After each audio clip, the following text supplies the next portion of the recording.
Now, I haven't done a video in a little while, but I wanted to do a video about something that has been on my mind for a little while. As you can see, the gentleman here, well, maybe I don't know, gentleman is necessarily the term to use, but the man you see in the picture right there is a man by the name of Patrick Bet David, also known as PBD, and he is the owner and the CEO of Valuetainment. Okay, and the founder of Valuetainment, which is a online podcast show. Got probably about at least I say I think last time I checked, he got about 5 million subscribers. It's doing pretty good. Patrick Bet David's worth a lot of money. But I wanted to talk about him because I had been following him for a while, and I had followed some of his story, and I respect the success that he has had, but I can tell you, I always had a few things I had a little bit of issues with this guy.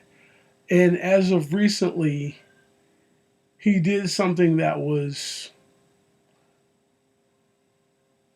unethical at best and immoral at worst, which was he put a wager out there that he offered to donate $250,000 to the family of Laken Riley, which is a girl who was murdered by an illegal immigrant.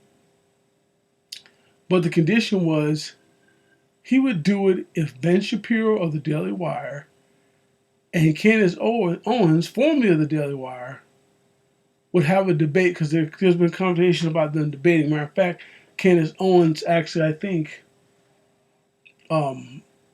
challenged Ben Shapiro to a debate. And there's a conversation been back and forth about whether they're going to do it or things like that. And to be honest with you, I don't believe that Ben Shapiro really wants to do this debate. Even though he says he does, I don't think he does. Because I think there's a lot of underlying issues from Candace Owens leaving from the Dead Wire that I don't think he wants to actually deal with, because I think he said enough in the process of her being removed, which, regardless of what he says, he had a lot to do with her being removed. Because he had a lot of disdain, a lot of dissent about things that she said in defense of certain people and issues when it came to Israel. So, yeah. But anyway, Patrick Bet David, I'm going to tell you what I think here. First of all, I think the idea that somebody would do that is very opportunistic, to say the least. To take a tragedy such as that and try to exploit it in order, and then on top of it, think about what he did here.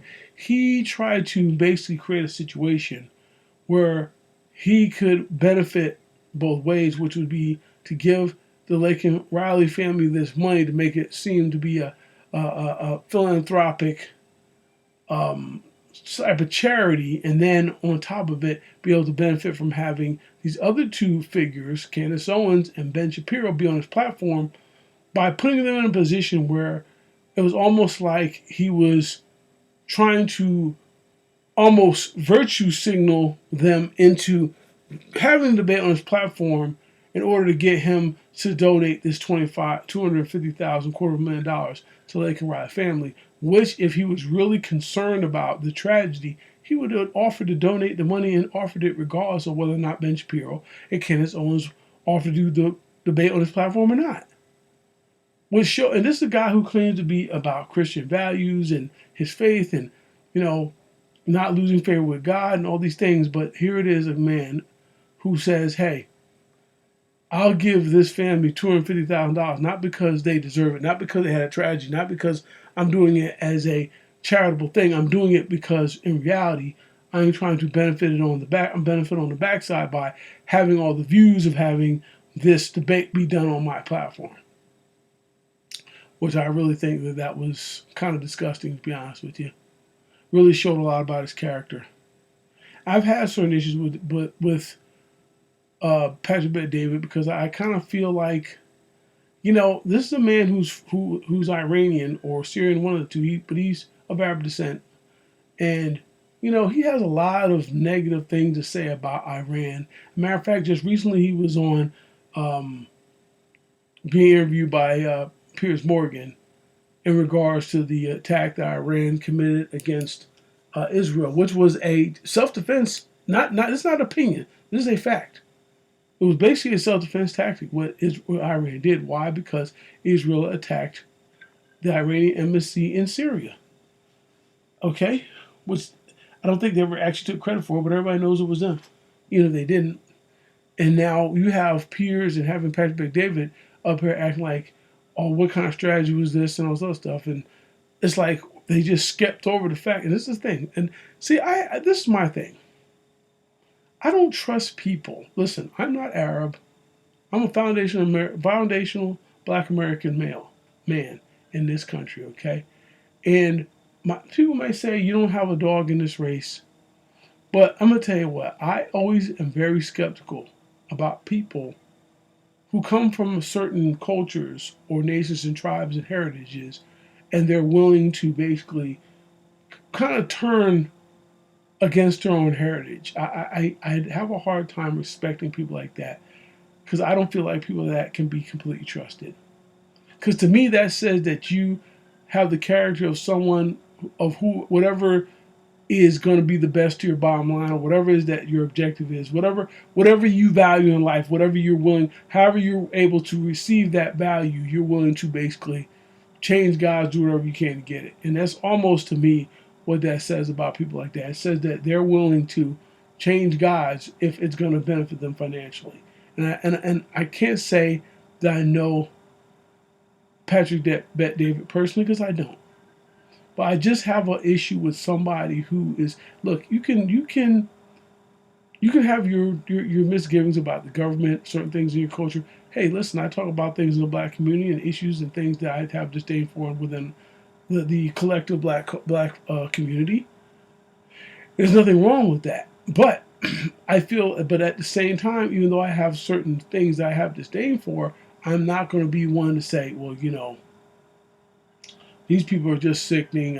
I'm not black anymore. And, I mean, and I'm not saying Patrick Davis is saying that, but it's just like, I get you're an American. I get you served in the military and all these things, but that doesn't mean because you're an American, that doesn't mean you should just turn your back on heritage. Because the reality is, none of us actually came from this country. And hypocritically, a lot of people in dominant society will say, well, we're just all Americans. But amazingly enough, you have organizations that are still connected to their original tribes. You have Irish American organizations, you got Italian American organizations, you have Anglo German American organizations, you have Indian American organizations. Come on. The list goes on and on. The list goes on and on. It doesn't mean you're not American, but guess what? You understand that the culture you came from, you brought that with you when you got here. And guess what? That's one of the things that made this country great. Is as much as we talk about DEI, but I'll tell you something. DEI is a different thing than actual diversity because DEI is something that's being forced on people. Diversity is just the fact that there's options and you have a choice, meaning you have different groups that bring something to the table to the entire nation. So we have things from all over the world by having diverse cultures of people coming here. Okay? Now, that doesn't mean that people should just come here illegally because that doesn't work at all. But the fact of the matter is this country was built on immigration. That's just a fact. So we have benefited from a lot of these different cultures, different ideas and perspectives. We have. Now there have been conflicts, there's been communication barriers because of it too. But you know what? When you have the ability to converge and take the best from everybody, guess what? That's when you're going to have greatness. Everybody has something to offer. I know that, a lot of people claim they believe in that, but a lot of times people still have their own sense of, piety about their own culture. And the fact of the matter is, I just have a thing that I feel like, because I know that Jason Whitlock has a little issue with him because he was supposed to come on the show and he basically was almost, according to Jason Whitlock, he was ran into a debate with Roland Martin that he didn't want to partake in. And that's not fair to basically set up people or to ambush people into things they don't want to do. Because, hey, Piers knows well about that because he did that to Pearly Things with this Jewish Zionist propagandists that he had on there. Just I forgot her name, but she's terrible. I can tell you that she's terrible. Um, he did that to her over a video she did, and a song she did about why can't we talk about different things. And I guess the implication that she was talking about, why can't we talk about certain things? Why has that become off limits to have free speech? And I guess the implication was that we can't talk about Jews, we can't talk about Israel, we can't talk about Zionism without being called anti-Semitic. So guess what he does? He goes up there as a tool that he is and sets her up to get ambushed by some Zionist extortionists, basically, as far as I'm concerned. But yeah, Patrick David, I always felt that there was a little bit of sliminess to him. You know, I'm sorry, but I did because I just and he also, I don't think that he is personally, and not because I have a whole lot of proof.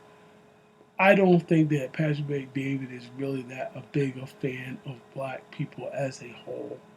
I just don't think he is. The reason I don't think he is, I mean, don't get me wrong, he's had black people on the show, I get that, everybody gets that. But guess what? That's part of his business model. He's had Stephen A. Smith, he's had Judge Joe Brown on there. And I'm not saying he don't respect some black people, but I don't think, I just don't feel that he respects the black community as a whole. I don't think he does. And, it is what it is. That's just my opinion. You can take it or leave it, you can agree or disagree. But I think that Patrick David really exposed himself with that whole situation there with Laken Riley. It showed how callous that he can be by a tragedy. He's willing to make money off of a tragedy if he can in order to get what he wants. That's what he showed by what he did. What he did was very unethical. It wasn't illegal, but very unethical. And some people would argue and say immoral as well. But, I'm always skeptical. Listen, I was raised in a black Baptist church, okay?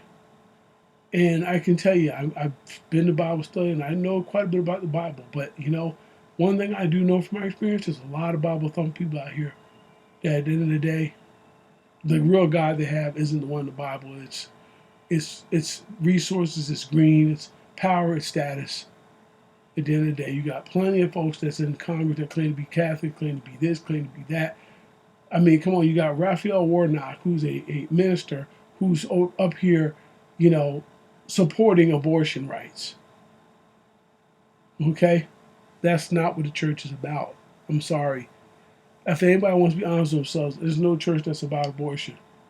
They consider, we can argue about whether or not we go to war, if we really care about life, then why are we up here? And you're right, I get that argument too. There's a lot of hypocrisy.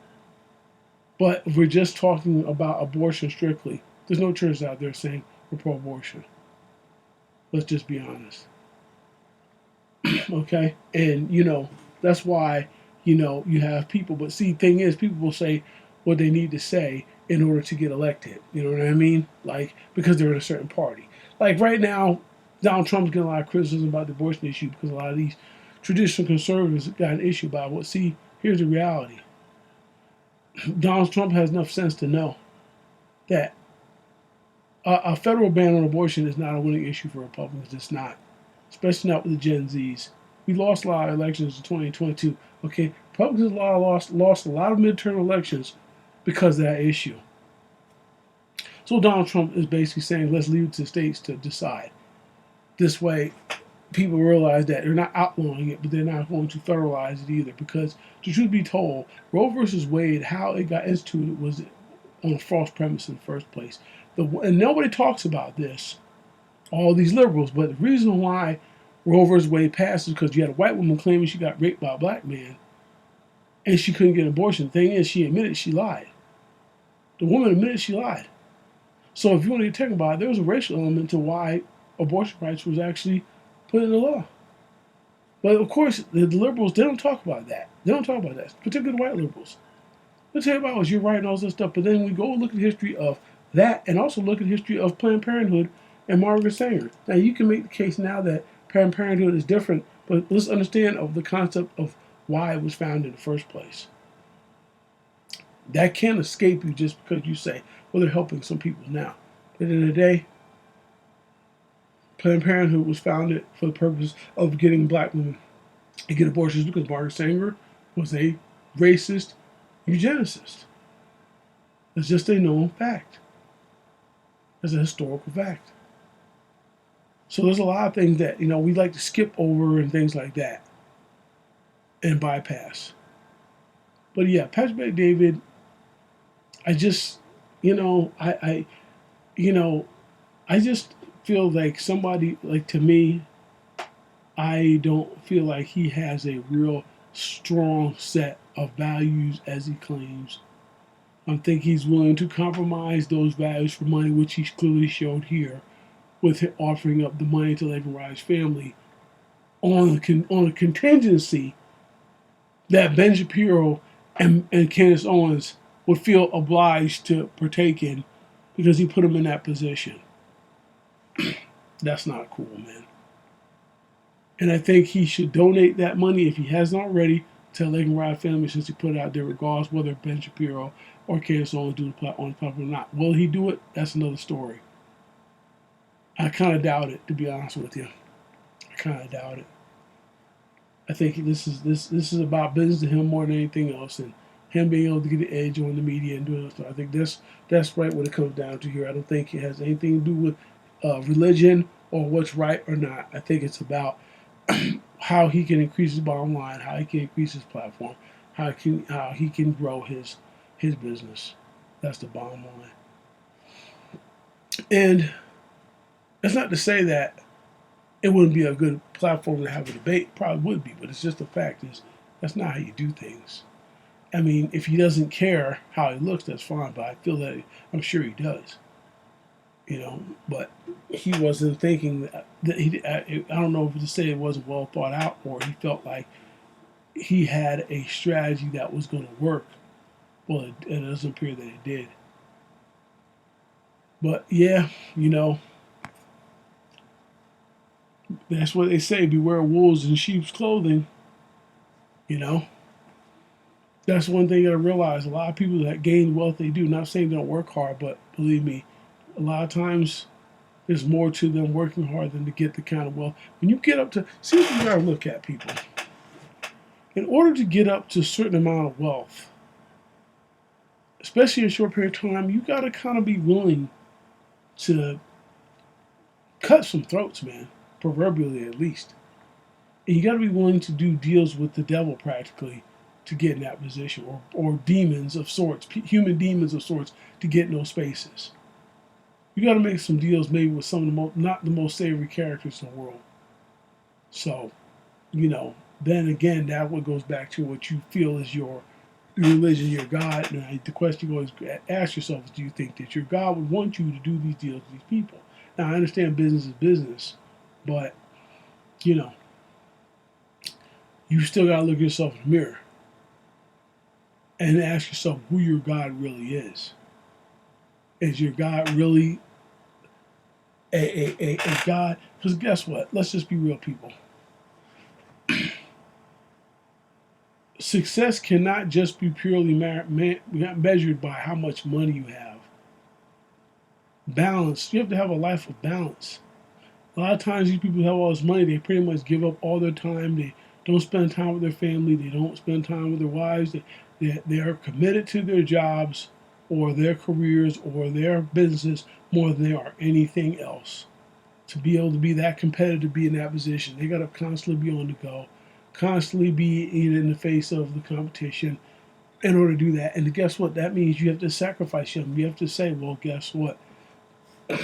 I'm going to have to not spend as much time maybe with my family. I'm going to have to focus more on trying to build what I got. And you know what?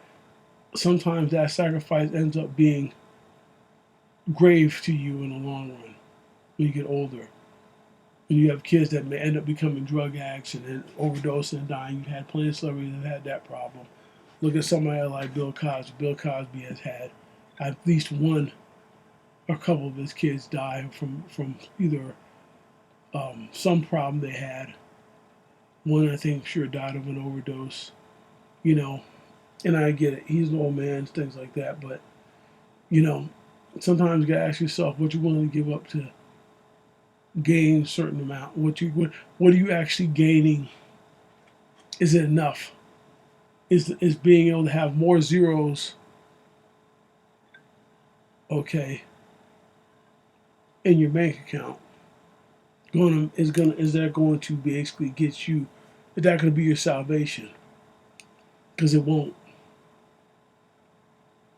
Because it won't. That's one reason why they say in the Bible that a camel could fit through an eye of a needle before a rich man can make it into heaven, make it into the kingdom of God. And see, here's the thing. When I make that statement, I'm not saying it to say that in such a righteous or definitive manner, because the one thing about the Bible, it's a book just like any other book at the end of the day, and it's open to interpretation. What people can define as rich could be a lot of things, and when you go back to that time, what might be considered rich then might not be considered rich now. Um, Somebody could, let's just say, could be a millionaire or even multimillionaire and not be a bad person. And they may have worked for it. They may have had revolutionary inventions, or they may have offered a certain amount of value. They were able to negotiate that value in return, and they were able to do it. It's more about what you've done. It's not about how much you have. It's what you've done to get it. Is what it comes down to. And that raises a lot of questions sometimes as what deals, what the people have done to get what they've got, and you don't know. You don't know what goes on behind the scenes with some of these wealthy people. These people literally sell their asses, men and women, to get in some of the space they do. And I'm not saying that Petrovic David's done that, but I'm saying we know that this goes on. We know that it does. So the question is, you know, is Petrovic David who he presents himself to be? I think there's a lot of questions about it. But again, I definitely can say that I'm not a big fan of somebody who is willing to basically, in my opinion, turn their back on their heritage just because they claim to be, an American, and that they're so pro-American and they're against a country they came from. I don't trust people like that. Though to me, those are people that will basically that just care about being on winning team, and I don't see that as a good thing. That doesn't mean that he has to agree with everything Iran does. Doesn't mean that he has to pledge allegiance to Iran. He's an American citizen. I get it. But again, I don't think it's fair because you're on one team that you just say, well, what about this? What about that? Because you're trying to basically be part of the machine, I feel like. And as long as you make enough money, you're okay with it. You're okay with selling out. And that's what's hard for me to respect.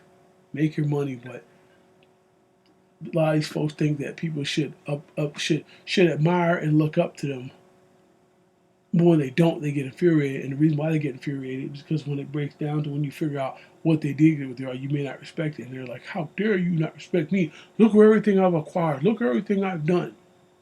And when you're like, yeah, great, I'm happy for you. Don't make a difference to me. They get upset about it. And hurts their ego. They want to believe that they did everything for the right reasons. What they need to understand is everybody's not going to agree. And some people actually might rather be broke than actually lose their soul and be rich and hate themselves and just lose their manhood and their principles. They do mean something. But because guess what? If everybody has a price, that means none of us have. Principles are something that you stand by despite what other pressures. Those are when you have real principles. People able to break principles. People do it all the time. But at the end of the day, you have to understand that you can't say yourself. You got to look at it and say, did you really? How much did it really mean to you? Probably not enough. Everything can't be about money. And when you have a girl who was murdered by an illegal immigrant, and you're willing to exploit the tragedy for your own benefit, that don't say much for you. I mean, really, I hope he really takes a big look at that and he actually just gives him that money. Now, it's still not going to take away from what he initially did, but at least show that he has some self awareness and accountability to basically try to make amends for it and show that maybe he's got a little more character than we thought. I'm out.